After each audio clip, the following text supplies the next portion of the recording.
కానీ ఎప్పుడన్నా రివ్యూవర్స్కి అందరు డబ్బులు ఆఫర్ చేస్తారు, మీరు ఎవరి గురించి పాజిటివ్గా మాట్లాడారంటే వీళ్ళు డబ్బులు ఇచ్చుంటారు, వాళ్ళ గురించి తిట్టారంటే వీళ్ళు డబ్బులు ఇచ్చుంటారు అన్న మాటలను వినిపిస్తుంటాయి కదా, ఎప్పుడన్నా అలాంటి ఆఫర్స్ వచ్చినాయి? ఆఫర్స్ వచ్చాయి. నేను అసలు కేర్ చేయను బ్రో. ఎందుకంటే జెన్యూన్గా నీకు కూడా తెలిసిన బిహేవియర్. నేను అసలు డబ్బులు లెక్కేయను. నేనే 10 మందికి ఇస్తుంటాను. నాకు ఒకడు ఇస్తానంటే ఇప్పుడు ఒకడికి ఇగో హట్ అవుదా బ్రో? ఒకటి 10 మందికి హెల్ప్ చేసి 10 మందికి డబ్బులు లెక్క చేయనోడు వాడు వచ్చి నాకు ఇస్తానని నాకు కాలదా? ఎవరికైనా కాలదే, ఈడే నాకు ఇచ్చిందని. నేను అట్లా చాలా ఒక 2-3 చెప్పింది, నేనే నీకు ఇస్తానన్నది కూడా ఉంది. అంటే కాలద్ది ఈడ అంటే డబ్బులు ఇస్తే అంత చీప్గా కనపడుతున్నాం మనం అని. ఎందుకంటే ఎవరు డబ్బులు ఇస్తే మనం ఎన్ని రోజులను పొగుడుతాం బ్రో. అక్కడ విషయం లేకుండా పొగిడితే నీ ఫ్యూచర్, నీ లైఫ్ ఇది. ఛానల్ ఎత్తేసి పోతావా? మన ఐ డ్రీమ్ ఛానల్లో ఒక డబ్బులు ఇస్తే వాడిని పొగిడితే కూర్చుంటారు. ఛానల్లో ఏముంటుంది ఇక? అట్లా ఉండదు కదా. ఏదైతే అనిపిస్తుందో అది చెప్తేనే నీకు ఫ్యూచర్ ఉంటుంది. ఆడిచ్చే 20,000కి కంటెస్టెంట్కి ఎంత వస్తుంది బ్రో? పాపం వాళ్ళు ఎంత కెరీర్, ఇప్పుడు బిగ్ బాస్కి వెళ్తున్నారంటే కెరీర్ సెట్ కాని వాళ్ళు వెళ్తారు మోస్ట్లీ. అలాంటి వాడు డబ్బులు ఇచ్చి ఎంత ఇచ్చి కొంటాడంతే. ఒకటో ఎపిసోడ్లో పొగుడతాం, 100 ఎపిసోడ్లో పొగడగలుగుతామా? సో కరెక్ట్గా ఏ ఎపిసోడ్లో నెగిటివ్ చేస్తే వాడు అడగడా డబ్బులు తీసుకున్నావు నెగిటివ్ చేస్తామని? వాడికి ఏం సమాధానం చెప్పాలా? అది ఇంపాసిబుల్. ఎవరికి డబ్బులు ఇవ్వరు, ఏ రివ్యూలు డబ్బులు తీసుకొని రివ్యూ చేయరు. కానీ పర్సెప్షన్ వేరు ఉంటుంది. బిగ్ బాస్ షోనే 100 మందికి 100 రకాలుగా కనపడుతుంది కాబట్టి ఆదిరెడ్డికి ఒక రకంగా కనపడుతుంది, దిస్ ఈజ్ ఫనీకి ఒక రకంగా కనపడుతుంది. కాబట్టి ఒక్కొక్కరు ఒక్కొక్క యాంగిల్ చెప్తారు. అంతకుమించి ఏమి లే. జనాలేమో తిడతారు బ్రో, జనాలకు కూడా వేరే యాంగిల్ కనపడుతుంది కాబట్టి మనం తిడతారు. తిట్టడం అంటే అది క్రిటిసైజ్ చేస్తారు, అది తప్పు ఏం లేదు. కానీ కొంతమంది పర్సనల్గా వెళ్ళి తిడతారు. నన్ను తిట్టడమే కాదు, కంటెస్టెంట్స్ కానీ పర్సనల్గా తిట్టే మూర్ఖులు ఇంక వాళ్ళు సైకోలు అంతే. మన ఏదో కారు అద్దాల బాల్ ఉంటారు చూడండి, ప్రశాంత్ పేరు అని చెప్పి, అలాంటి సైకోలు ఎలాగైతే ఉంటారో వేరే వాళ్ళ ఫ్యామిలీస్ని తిట్టేటప్పుడు బ్రో, ఒక నేను అమ్మాయిని తిట్టేటప్పుడు అడిగి వాళ్ళ అమ్మ గుర్తొస్తే ఎందుకు తిడతారు బ్రో? నేను ఎవ్వరిని తిట్టాను బ్రో. ఎందుకు తెలుసా? నాకు మా అమ్మ అన్న మా నాన్న అంటే ఇష్టం. ఎందుకు నేను వాడిని అమ్మ నా బూతు నేను తిట్టానంటే ఆ రిటర్న్ ఖచ్చితంగా మా అమ్మని తిట్టడు. మా అమ్మని ఎందుకు తిట్టించుకోవాలి బ్రో? నాకు ఆ ఫీలింగ్ ఉంటుంది, ఆ ఎదలకు ఉండదు. పర్సనల్గా నేను నా లైఫ్లో ఎప్పుడు ఏమన్నా బ్రో, ఆఫ్ స్క్రీన్ అన్ను, ఆన్ స్క్రీన్ వీడియోలు కూడా అన్నాను. ఎందుకంటే నాకు ఇష్టం ఉండదు బిగ్ బాస్ రివ్యూస్ అయితే. కానీ కారబ్దాల గురించి టాపిక్ తీస్తే, ప్రశాంత్ ఇష్యూలో మేము ప్రశాంత్తో ఫైట్ చేసింది, ప్రశాంత్ మాతో ఫైట్ చేసినప్పుడు లాస్ట్లో మీరు ఒక వీడియో పెట్టి ఈ విషయం మీద క్లారిటీ అని చెప్పి ఒక వీడియో పెట్టారు. మాకు నిజంగా అర్థం కాల, ప్రశాంత్కి సపోర్ట్ చేశారా ఇటు మాకు సపోర్ట్ చేస్తున్నారా అనేది క్లారిటీ లేదు.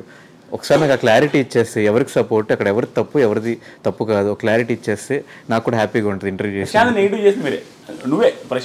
మేము ఎక్కడ చేసాం? మేము తన గేమ్ గురించి మాట్లాడి తను నెగిటివ్ చేసినట్టు. గేమ్ గురించి మేము ఎక్కడ మాట్లాడలేదు, స్టోరీస్ పెట్టాం, గేమ్ గురించి ఎక్కడ మాట్లాడలేదు. మేము చెప్పింది, మేము ఆ రోజు ఫీల్ అయిన విషయం చెప్పాం. ప్రశాంత్ జెన్యూన్ గానే గేమ్ ఆడాడు, కానీ ఆ రోజు మేము ఫీల్ అయిన విషయం మాత్రమే పెట్టాం. డైరెక్ట్ చెప్తాను, ఫీల్ అయ్యారు అన్నారు కదా, ఆ రోజు వీడియోలో కవర్ చేయలేదు. కానీ యాంకర్ శివబ్రో ఉన్నారు కదా యాంకర్లోజీ, ఆయన బిగ్ బాస్ కంటెస్టెంట్, ఎంతమందికి ఇచ్చారు ఇంటర్వ్యూలో? ఆయన ఎవరికి ఇవ్వలేదు. మరి ప్రశాంత్ ఎందుకు ఇవ్వాలి? శివ ఇవ్వకపోయినా అడిగిన వాళ్ళందరికీ ప్రాపర్గా ఆన్సర్ చెప్పాడు. ఇప్పుడు ఇవ్వదలుచుకోలేదు, అగ్రిమెంట్ ఉందని కొంతమంది చెప్పాడు. అబద్ధమైనా అవ్వచ్చు, అగ్రిమెంట్ ఉందండి నేను ఇవ్వలేను అని చెప్పొచ్చు, లేకపోతే ఇంకోటి ఏమైనా చెప్పొచ్చు, రేపిస్తే ఎల్లుండిస్తే నెక్స్ట్ వీక్ ఇస్తుందని చెప్పొచ్చు. అంతేగాని మా పొలానికి రా ఇలాంటి మాటలేం శివ మాటలు. ఒకవేళ మాట్లాడే శివది కూడా తప్పే. ఓకే, నేను అదే డీలింగ్, నేను అది చెప్పాను. నేను కూడా నా వీడియోలో, నేను ఇప్పుడు ఆ వీడియో క్లారిటీ, నేను ఆ వీడియోలో కూడా చెప్పింది ఏంటి, ప్రశాంత్ మీడియా వాళ్ళు ఏదైనా నిజంగా ఏదో ఒక బూత్ తిట్టారనగా ఆ తిట్టునుంటే తప్పే అని చెప్పా. కానీ దానికి ప్రూఫ్ లేదు, నాకు ప్రూఫ్ ఉన్నట్టే మాట్లాడండి. అదేవిధంగా ఇది కూడా చెప్పాను, నేను న్యూట్రల్గా చెప్పాను, మీకు అనిపించవచ్చు, ఉన్నది చెప్పా. నీతో ఉన్న పరిచయానికి శివబ్రోతో ఉన్న పరిచయానికి వీళ్ళిద్దరు అంత ఓవర్ చేసి అంత చేసే మెంటాలిటీ కాదు. ఎందుకంటే నేను కూడా ఇంటర్వ్యూలో నేను ఏం చేయలేదు, ఈవెన్ యాంకర్ శివ కూడా అడిగాడు, నేను ఏం చేయలేదు. ఆయన మైండ్ సెట్ ముఖం మీద అట్లా అంటాడు, కానీ మరి గ్రడ్జ్ పెట్టుకుని ఒక ఇంటర్వ్యూ కోసం చేసి అంత చీప్ మెంటాలిటీ కదా. ఎందుకంటే 2-3 సార్లు కలిసాను, నాకు తెలుసు. అదే చెప్పిన, ఉన్నది చెప్పినా కాబట్టి మీకు అనిపిలా Dhanush waste candidate, Shiva waste candidate అంటే మీకు బాగా అనిపించదు రివ్యూ. కానీ అది కాదు, కానీ నాకు ఆ వీడియో పర్టికులర్ ఆ వీడియో చూసిన తర్వాత ఆదిరెడ్డి ఏమన్నా రివ్యూస్ కూడా న్యూట్రల్గా చెప్తాడా, అటు కర్ర విరగకూడదు పాము చావకూడదు అనే సామెతని ఏమన్నా బాగా పట్టుకుని ఉన్నాడా అని ఒక అనిపించింది. నిజమేనా? అది నిజం కాదు బ్రో. ఏంటంటే ఎవరవుదన్నా కాదన్నా అంటే నేను ఓవర్గా చెప్పుకునేది ఏం లేదు. నేను అసలు ఎప్పుడు చెప్పుకోను. నేను ఎప్పుడైనా నా దగ్గర టాలెంట్ లేదని చెప్తాను, నాకంటే బాగా రివ్యూస్ చెప్పుకోవాలని చెప్తాను. కానీ నా అదృష్టం కొద్దీ జనాలు అభిమానిస్తున్నారు కాబట్టి టాప్ రివ్యూ ఛానల్ ఎక్కువ వ్యూస్ వచ్చేది మందే. సో నా రివ్యూస్ని అందరూ చూస్తుంటారు కాబట్టి ఏది మిస్ చేసినా నన్ను వేసుకుంటారు. అది తెలుసు కాబట్టి నేను ఏది మిస్ చేయను. అది ఏది మిస్ చేయకుండా చెబుతున్నప్పుడు ఏమనిపిస్తుంది అంటే అన్ని యాంగిల్స్ కవర్ చేయడం వల్ల న్యూట్రల్ అనిపిస్తుంది. ప్లస్ కర్రా విరగదు పాము జావదన్న ఫీలింగ్ వస్తుంది. దానికి నేను ఏం చేయమంటారు, నేను అన్ని యాంగిల్స్ కవర్ చేస్తా, రెండు వైపులా మాట్లాడతా. సో ఓవరాల్గా ఈ సీజన్ 7 రివ్యూస్ ఎలా అనిపించినాయి బ్రో? మొత్తం డ్రామా, మొత్తం బిగ్ బాస్ అయ్యేంత వరకు ఒక డ్రామా, అయిన తర్వాత ఇంకో డ్రామా, అదే అడదాం అనుకున్నా బ్రో. నాకు రివ్యూస్ వచ్చారు బ్రో. సింపుల్గా ఈ 6 సంవత్సరాల రివ్యూస్ 6 సీజన్ రివ్యూస్కి నాకు వచ్చిన 3 లక్షల సబ్స్క్రైబర్లు అయితే ఈ సీజన్గా 3 లక్షల కంటే ఎక్కువ వచ్చారు సబ్స్క్రైబర్లు. ఈ 6 సీజన్స్ మొత్తం మీద వచ్చిన డబ్బులకి ఈ సీజన్ అంత డబ్బులు వచ్చినాయి. ఒక్క స్టేట్మెంట్స్ చెప్పిన అది చాలా హ్యాపీ నాకు. దాని వరకు అంతే స్ట్రగుల్ ఉంది, అంతే కష్టం ఉంది. అది అంత పక్కన పెడితే మీరు అడిగారు చూసారా డ్రామా అని, సీజన్ మొత్తం మీద జరిగింది గుర్తుండదు ఎవరికి. ఈ డ్రామా లైఫ్ లాంగ్ గుర్తుండిపోద్ది. ఏదైతే ఆ drama in the sense Prashant ఏదో చేసిన డ్రామా అని కాదు, ఆ సిచ్యువేషన్ డ్రామా అంటున్నా. ఆ పోలీసులది కానీ, ఆ కేసు కానీ, ఆ హంగామా కానీ, సోషల్ మీడియాలో హైప్ అయింది కానీ అది అందరికీ గుర్తుండిపోద్ది. ప్రశాంత్ వాళ్ళ ఫ్యామిలీకి జీవితాంతం అది గుర్తుంటుంది, చూసే ప్రేక్షకులకు గుర్తుంటుంది. కానీ ఏంటంటే అది ప్రశాంత్కి పాజిటివ్ ఇప్పుడు నా దృష్టిలో. ఎందుకంటే ఎవరికైనా కనీసం అనిపించేది ఏంది, ఏం మర్డర్ చేశారంటారు పాపం, తప్పేది తప్పు, పోలీసులు శిక్ష చేస్తారు అంతే. కానీ దాన్ని గుర్తుపెట్టుకుని ప్రశాంత్ని ఏదో ఇది చేసే అంత మిస్టేక్ కాదనేది నా ఫీలింగ్. ఇప్పుడు మీరు చెప్పండి. అయితే అది ఎందుకు ప్లస్ అనిపించిందంటే చూసిన ఎవరికైనా అనిపించుంటుంది ఎంత ప్రశాంత్ హేటర్కైనా ఎవడో సైకోలు తప్ప పాపంరా మరి అరెస్ట్ చేసేసరికి అనిపిస్తుంది కదా పాపం, గెలిచేసి వచ్చాడు పాపం, పోవాలనుకుని గెలిచేసి వచ్చినప్పుడు ఆ ఆనందం లేకుండా పోయింది కదా పాపం అని పాపం ఎవరికైనా అనిపిస్తుంది. నీకైనా అనిపించుంటుంది, శివకైనా అనిపిస్తుంది. ఈవెన్ వాళ్ళ ఫాదర్ వాళ్ళ మదర్ వీడియోస్ చూసినప్పుడు ఇంటి దగ్గర నుంచి లాక్కొచ్చిన బయటకు పడుకొని ఉంటాడు అలా ఎవరికైనా అనిపిస్తుంది అది అంతలా బయటకినా. సో అది అతనికి మంచిది జరిగింది. అది ఆ డ్రామా ఆ సిచ్యువేషన్స్ అన్నీ కూడా అతనికి మంచిదని నా ఫీలింగ్. నేను మాట్లాడినప్పుడు కానీ ప్రశాంత్ నేను మాట్లాడినప్పుడు నాకు అర్థం ఏంటంటే ఇన్నోసెంట్ అబ్బా మనిషి, నిజంగా ఇన్నోసెన్స్ ఇన్ ద సెన్స్ మాట్లాడిన చేత కాదు. ఎందుకంటే ఇప్పుడు ఒక్కొక్కరికి వొకాబులరీ అన్ని నుంచి వస్తుంది బ్రో, పెరిగిన నేచర్ని బట్టి వస్తుంది. ఎక్కడ పెరిగామో దాని తగ్గట్టు ఆ మాటలు ఆ ఇది వస్తుంది. ప్రశాంత్ పల్లెటూరు నుంచి వచ్చిన పర్సనాలిటీ, పెద్దగా మాటలు రావు, మాట్లాడడమే ఎక్స్ప్రెస్ చేయలేడు. అంతకుమించి మిగతా అంతా ఓకే మనిషి. నేను మాట్లాడినట్టు నాకు అర్థమైంది, ఒకసారి 2 సార్లు మాట్లాడినా బాగానే ఉన్నాడు. ఒక్కొక్క సిచ్యువేషన్ బట్టి కూడా మనిషి ఆ క్రౌడ్ని చూసి అది ఇది ఓవర్ ఎగ్జైట్ అయి ఉంటాడు, అంతకుమించి ఏం లేదు.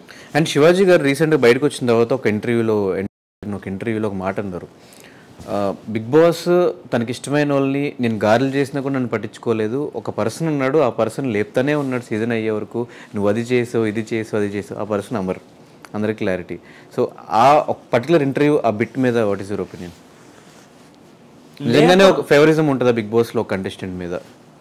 ఫేవరిజం ఉంటుందా అంటే బిగ్ బాస్ స్క్రిప్టెడ్ కాదు బ్రో. ఈ పాయింట్కి ఇండైరెక్ట్గా ఆన్సర్ వస్తుంది. బిగ్ బాస్ స్క్రిప్టెడ్ కాదు, కానీ ఒక షో పెట్టినప్పుడు ఇంటర్వ్యూ స్క్రిప్టెడ్ కాదు మంది. కానీ ఇంటర్వ్యూ ఇంట్రెస్టింగ్ ఉండడం కోసం మీరు ముందే ప్రిపేర్ చేసుకుంటారు క్వశ్చన్లు. దాన్ని స్క్రిప్టెడ్ అంటే ఎట్లా నాకేం చెప్పరు. అయినప్పటికీ కూడా దాన్ని ముందే చెప్పేశారు, ముందే రాసుకున్నారు. అంటే ఇంటర్వ్యూ బాగా రావడం కోసం ప్రిపరేషన్ జరుగుతుంది చూసారా. దీన్ని ఎలాగైతే ఈ ప్రిపరేషన్ అంటారో ఆ షో బాగుండడం కోసం వాళ్ళకు కొన్ని ప్రిపరేషన్స్ ఉంటాయి. ఎలాంటివి? సో ఏ టైంలో ఏ టాస్క్లు పెట్టాలి, ఎవరి మధ్యలో ఏ గ్రూప్ని ఏ టీంలో వేసేయాలి, అవన్నీ ఆ ప్రిపరేషన్స్ ఉంటాయి. అవి స్క్రిప్టెడ్ అని ఫీల్ అవుతారు జనాలు. అవి స్క్రిప్టెడ్ కాదు, జస్ట్ జనాలకు ఇంట్రెస్టింగ్ ఉండడం కోసం ప్రిపరేషన్. ఆ టైంలో నాకు ఆదిరెడ్డికి ధనుష్కి గొడవ రావాలి అనుకుంటే ఏ టాస్క్ పెడితే వస్తుందో అనేది ప్లాన్ చేస్తారు. అది వర్కౌట్ అవ్వచ్చు, అవ్వకపోవచ్చు, ఒక్కోసారి అవుతుంది, ఒక్కోసారి అవ్వదు.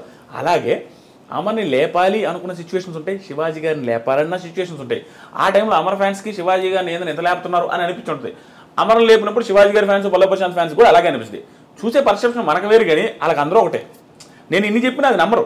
నేను బిగ్ బాస్కి వెళ్ళొచ్చిన, నన్ను కూడా బిగ్ బాస్ తొక్కి పెట్టి నారదీసి నాకు సార్ తిట్టించారు. కోపం ఉండాలిగా, వాళ్ళ పరిస్థితి నేను అర్థం చేసుకుంటాను అంతే. ఎందుకంటే నాకు అర్థమైపోయింది క్లారిటీ, బిగ్ బాస్ మీద క్లారిటీ వచ్చింది బ్రో. వాళ్ళు ఎందుకు ఏది చేస్తారనేది ఒక క్లారిటీ.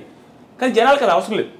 వాళ్ళు జడ్జి చేసేది కరెక్టే, వాళ్ళకి అనిపించిన పాయింట్ ఆఫ్ వ్యూ మనకు అక్కడే షోలో చూస్తే అట్ట అనిపిస్తుంది. దీనికి అంత పొగడాలా, దీనికి అంత తిట్టాలా, శివాజీ గారిని అమర్ని 5 వారాలు తిట్టాలా అంటే ఏ యాంగిల్ వాళ్ళు అనుకుంటూనే ఉంటారు. కానీ వాళ్ళ యాంగిల్ వేరేగా ఉంటుంది.